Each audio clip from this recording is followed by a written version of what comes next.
यार यूं तो हम बहुत सारी थ्रिलर वेब सीरीज देख चुके हैं, लेकिन यहाँ मनी हाइस्ट की बात ही कुछ अलग है। एलेक्स पिना की मनी हाइस्ट टॉप 10 शो में स्टैंड करती है। और लेटेस्ट बात करें तो उसका सीजन 4 अभी लॉन्च हुआ है। ये एक ऐसी स्टोरी है जो कि प्रोफेसर के डिसिप्लिन के इर्द गिर्द घूमती है और अक्सर लोगों में यही बहसबाजी होती रहती है कि सबसे ज्यादा इंटेलिजेंट कैरेक्टर कौन है। तो आज की इस वीडियो में आपको बताने जा रहे हैं सबसे ज्यादा इंटेलिजेंट कैरेक्टर। लेकिन यार हमने इसमें कुछ ही कैरेक्टर्स को लिया हुआ है। ऐसे तो मनी हाइस्ट में बहुत सारे कैरेक्टर्स है, लेकिन हम सारे कैरेक्टर्स को नहीं ले सकते।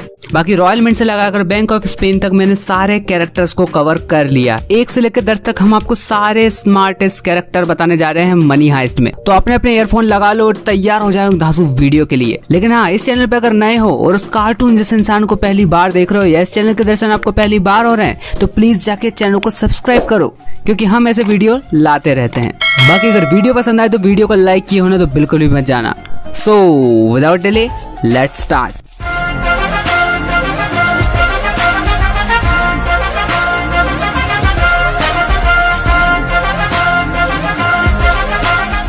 तो दोस्तों पहला कैरेक्टर हमारा निकल कर आता है मार्सेलिया। एक ऐसा कैरेक्टर जो कि बहुत ही कम बोलता है, जिसको कि कुछ ही वर्ड्स दिए गए हैं बोलने के लिए और उसके अपने ही रूल हैं और वो ग्रुप में सबसे अलग रहना पसंद करता है।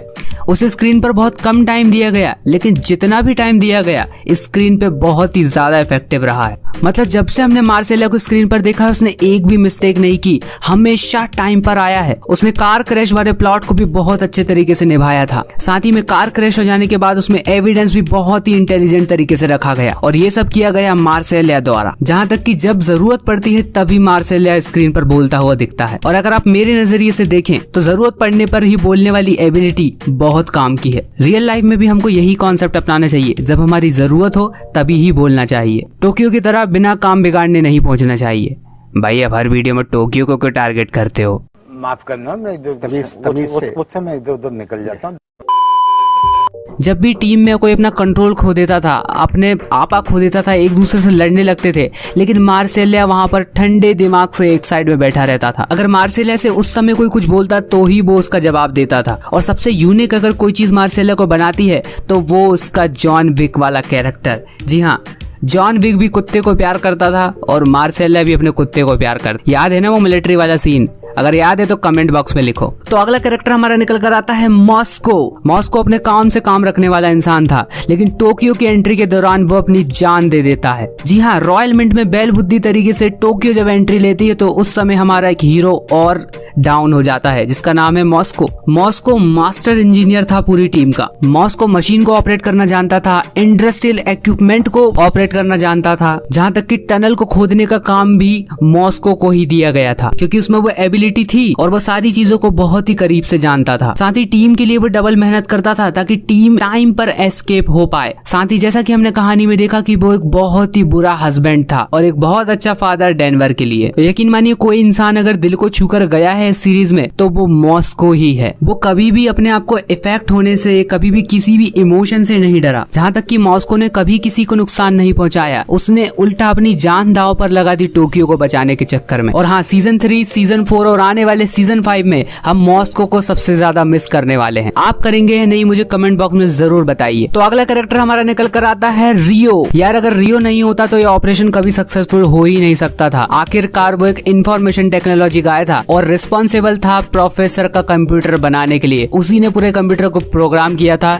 ताकि वो रकेल मुरियो से बात कर पाए और बाकी की पूरी इन्फॉर्मेशन को फॉरवर्ड कर पाए। उसका एक एक जो मूवमेंट था वो प्लान को डेडिकेटेड था, जहाँ तक कि कंप्यूटर, सेल फोन सबके सब टेम्पर्ड थे ताकि पुलिस उनको कभी भी ट्रैक ना कर पाए। साथ ही सीजन 1 में आपको याद होगा कि प्रोफेसर की वॉइस को कुछ इस तरीके से बदल दिया था कि प्रोफेसर की असल आवाज और नकली आवाज में किसी को फर्क ही कभी पता ही नहीं चला। जहाँ तक कि रकेल मुरियो भी काम खत्म हो जाने के बाद प्रोफेसर से मिला करती थी तो उससे भी पता नहीं चलता था कि यही प्रोफेसर है। रकेल मुरियो को ठीक वैसा ही पता नहीं चलता जैसे कि रब ने बना दी जोड़ी में अनुष्का शर्मा को ये पता नहीं चलता कि शाहरुख खान भेस बदल कर डांस करने आते। चलो सीधा पॉइंट पर आते हैं। साथ ही में ग्रुप का सबसे छोटा मेंबर अगर कोई था तो वो रियो ही था। साथ ही में पुलिस के पास उसका कोई भी रिकॉर्ड नहीं था। साथ ही में रियो को कोई भी एक्सपीरियंस नहीं था चोरी का, इससे पहले उसने कोई भी क्राइम नहीं किया था। और सबसे बड़ी बात कि वो ग्रुप की सबसे कमजोर कड़ी था। तो दोस्तों आइए बात करते हैं हमारे अगले कैरेक्टर के ऊपर, टोक्यो। अगर ग्रुप में कोई लीड फीमेल प्रोटैगनिस्ट है तो वो टोक्यो ही है, और साथ ही में शो की नैरेटर भी टोक्यो ही है। साथ ही में वो अपने आप को टाइम बॉम्ब कहती थी और अदर लोग उसको मर्सडी। साथ ही में टोक्यो एक बहुत गर्म मिजाज की लड़की थी और कभी कभी बहुत ही इम्पेशेंट। साथ ही में अगर टोक्यो की कुछ बातों को छोड़ दे तो वो एक बहुत अच्छी मेंबर है ग्रुप की। टोक्यो के पास गन शूट की बहुत ही अच्छी स्किल है और साथ ही में वो बंदूक लेने में बिल्कुल भी पीछे नहीं हटती। वो निडर है, वो किसी भी कंडीशन से लड़ जाती हैं। साथ ही में जब आपको याद होगा जब डॉल देने के बहाने नायरोबी को एलिसिया सियरा गोली मार देती है विंडो पर आने के बाद, तो डॉक्टर की सहायता से टोक्यो पूरी सर्जरी को परफॉर्म करती है। साथ ही में पुलिस सक्सेसफुली कम्युनिकेशन को तोड़ देती है और डॉक्टर से कम्युनिकेशन टूट जाता है। टोक्यो अपने खुद के नॉलेज के बेस पर पूरे ऑपरेशन को हैंडल करती है। तो आइए बात करते हैं हमारे अगले कैरेक्टर के ऊपर जिनका नाम है एंजल रूबियो। तो मनी हाइस्ट के सीजन 1 में हमने असिस्टेंट प्रोफेसर देखा था एंजल रूबियो को रकेल मुरियो का। जी हाँ, जब रॉयल मिंट की हाइस्ट को प्लान किया गया था। एंजल ऐसे दिखने में तो बहुत ही नरम था, लेकिन मनी मन में रकेल मुरियो से बहुत ज्यादा प्यार करता था, वो भी पूरे 8 सालों से। लेकिन यहाँ पर एंजल रूबियो का टाइम बहुत खराब चल रहा होता है, उनका एक्सीडेंट हो जाता है और प्रोफेसर के बारे में रकेल मुरियो को नहीं बता पाते हैं। तो सबसे पहले प्रोफेसर का अगर कोई एविडेंस पकड़ता है तो वो एंजल रूबियो ही होता है। मतलब इतनी स्पीड से तो रकेल मुरियो भी काम नहीं कर पाती जितनी स्पीड से एंजल रूबियो कर लेता है। तो एंजल रूबियो बहुत ही अंडररेटेड कैरेक्टर है और उनकी इन्वेस्टिगेशन को और भी ज्यादा मूवमेंट्स दिए जाने थे। हो सकता है कि सीजन 5 में उन्हें और ज्यादा काम दिया जाए। बाकी अगर आप एंजल रूबियो को अप्रिशिएट करते हैं तो आप नीचे कमेंट बॉक्स में मुझे बताइए। तो अगला कैरेक्टर हमारा निकल कर आता है नायरोबी, और नायरोबी के कैरेक्टर को मुझे तो नहीं लगता आपको ज्यादा एक्सप्लेन करने की जरूरत है। तो दोस्तों नायरोबी के बारे में हम पहले भी एक वीडियो में बात कर चुके हैं और मैंने आपको पहले भी ये बताया था कि रॉयल मिंट में मनी प्रोडक्शन का जितना भी काम था वो नायरोबी ने संभाल लिया था, और हाँ, गोल्ड प्रोडक्शन का जितना भी काम था वो भी नायरोबी ने ही संभाला था। साथ ही में वो काउंटरफिट्स के बिल भी चेक किया करती थी, गोल्ड प्लेट्स के शेप को चेक किया करती थी, कंडीशन को चेक किया करती थी। साथ ही में नायरोबी ने बहुत अच्छे रिलेशनशिप बना कर रखे थे पूरे होस्टेजेस के साथ। साथ ही में नायरोबी किसी भी प्रकार के पंगे नहीं लिया करती थी लोगों से, जैसे टोक्यो लेती है।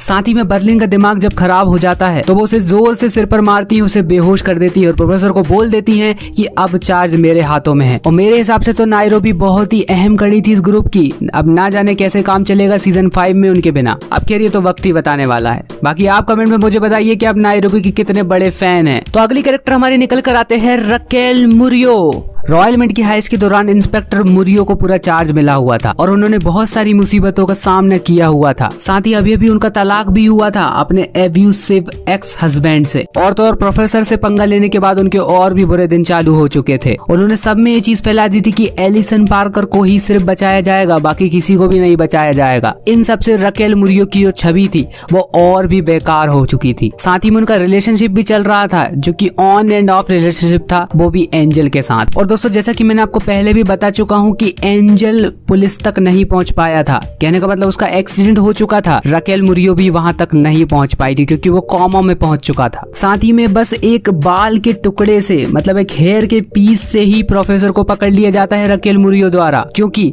प्रोफेसर जोकर बनकर जाते हैं हॉस्पिटल में। और रकेल मुरियो की इंटेलिजेंसी तो वहां प्रूव होती जब वो सीसीटीवी टेप्स को देखकर ही प्रोफेसर तक पहुंच जाती हैं। याद है ना, वो लोकेशन को एलिमिनेट कर करके सही लोकेशन पर पहुंचने वाली ट्रिक। तो आइए बात करते हैं हमारे अगले कैरेक्टर के ऊपर, एलिसिया सियरा।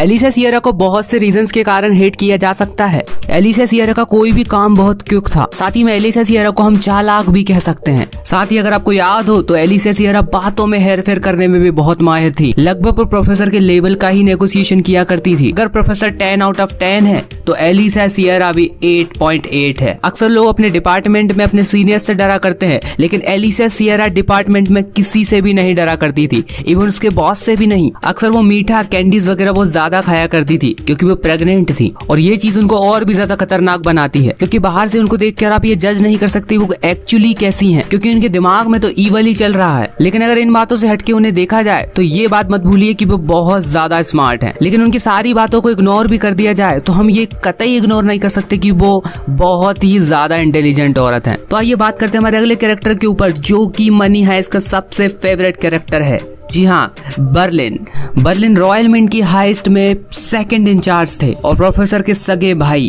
वो बहुत ही ज्यादा एलिगेंट थे, उनके पास ऑप्टिमिस्टिक एटीट्यूड था और ईगोइस्टिक थे और उन्हें स्टेप बाय स्टेप हाइस्ट के सारे प्लान के बारे में पता था। उनके लिए चोरी एक आर्ट थी। इवन उन्हें वो प्लान्स भी पता थे जो कि हमको नहीं पता थे और हाइस्ट के मेंबर्स को भी नहीं पता थे। कुछ इमरजेंसी हो जाने के बाद ही उन प्लान्स को रिवील किया गया और साथ ही में बर्लिन ने कभी भी किसी होस्टेज को नुकसान नहीं पहुंचाया और साथ ही में अपने उसूलों पे हमेशा से अड़े रहे। साथ ही में पुलिस ने जब उसकी हिस्ट्री को चेक किया तो उनको साइकोपैथ माना गया। साथ ही में बर्लिन एक बहुत ही सीरियस बीमारी से गुजर रहे थे और उनके पास कुछ लिमिटेड पीरियड ऑफ टाइम ही था और उनकी इंटेलिजेंसी को हम इग्नोर नहीं कर सकते। और साथ ही जाते जाते वो हाइस्ट को कुछ देना चाहते थे। जाते जाते भी उनका डेडिकेशन सिर्फ एक हाइस्ट को लेकर ही था और उन्होंने मरते दम तक भी हाइस्ट को प्रोटेक्ट किया। तो इस बात को हम कतई इग्नोर नहीं कर सकते कि हाइस्ट का सबसे ज्यादा इंटेलिजेंट पर्सन सीजन 2 में ही मारा गया। तो आइए बात करते हैं हमारे अगले कैरेक्टर के ऊपर, जिनके बारे में बताने की मुझे तो नहीं लगता आपको जरूरत है, लेकिन फिर भी वीडियो है तो बताना तो पड़ेगा। दी प्रोफेसर। इस बात में कोई डाउट नहीं है कि वो सबसे ज्यादा स्मार्टेस्ट पर्सन है हाइस्ट में। अगर प्रोफेसर को इन दोनों प्लान्स की बैकबोन बोला जाए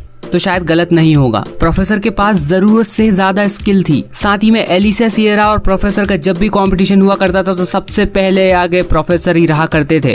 कहने का मतलब हर बार प्लान में एक कदम आगे ही चला करते थे प्रोफेसर। इवन जितना पुलिस को लॉ के बारे में नहीं पता होता था उससे ज्यादा कहीं तो प्रोफेसर को पता होता था। लेकिन इतनी इंटेलिजेंसी होने के बाद उन्होंने प्यार कर बैठे और उनका दिमाग उसी दिन से खराब हो गया। और सीजन 3 में जब सब लोग बैठते हैं एक टेबल पर तो उन्होंने खुद ने ये चीज मेंशन की है कि मेरी सबसे बड़ी गलती ये थी कि मैं प्यार कर बैठा। कोई भी प्लान जब तक नहीं बन जाए A to Z तब तक वो किसी भी प्लान को इम्प्लीमेंट नहीं किया करते थे। पूरा वेरिफिकेशन करने के बाद ही उस प्लान को इम्प्लीमेंट किया जाता था। और प्रोफेसर के बारे में जितने ही शब्द बोले जाएं उतने कम है। बाकी मैं आपको एक राय देना चाहूंगा कि दोस्तों कभी भी किसी के चक्कर में मत पड़िए, क्योंकि प्रोफेसर एक बहुत बड़ा एग्जाम्पल है। खुद ही सोचिए रॉयल मिंट की हाइस्ट को कितने अच्छे तरीके से अंजाम दिया था, बिल्कुल सॉफ्ट तरीके से बाहर आ गए थे। लेकिन बैंक ऑफ स्पेन में जब से रकेल और प्रोफेसर की जोड़ी देखी है तब से प्रोफेसर का दिमाग बहुत ज्यादा खराब चल रहा है। बाकी प्रोफेसर ने कुछ प्लान्स तो सोचकर रखे ही होंगे बैंक ऑफ स्पेन की हाइस्ट के बारे में। और हाँ, आप इस बात से एग्री करते हैं या नहीं करते हैं मुझे कमेंट बॉक्स में बताना बिल्कुल भी मत भूलिए। So that's it for today guys. लेकिन हाँ, वीडियो में अगर कुछ पसंद आए तो वीडियो को लाइक किए हो ना तो बिल्कुल भी मत जाना। लेकिन यार मेरे को कुछ ऐसा लगता है कि आप कुछ भूल रहे हो भाई। वो नीचे लाल कलर की बटन है, आप उसको दबाना शायद भूल गए हो, तो जल्दी जल्दी बटन को दबाओ दोस्तों, सब्सक्राइब कर लो इस चैनल को। बाकी मिलता हूँ मैं आपसे अगले ही एक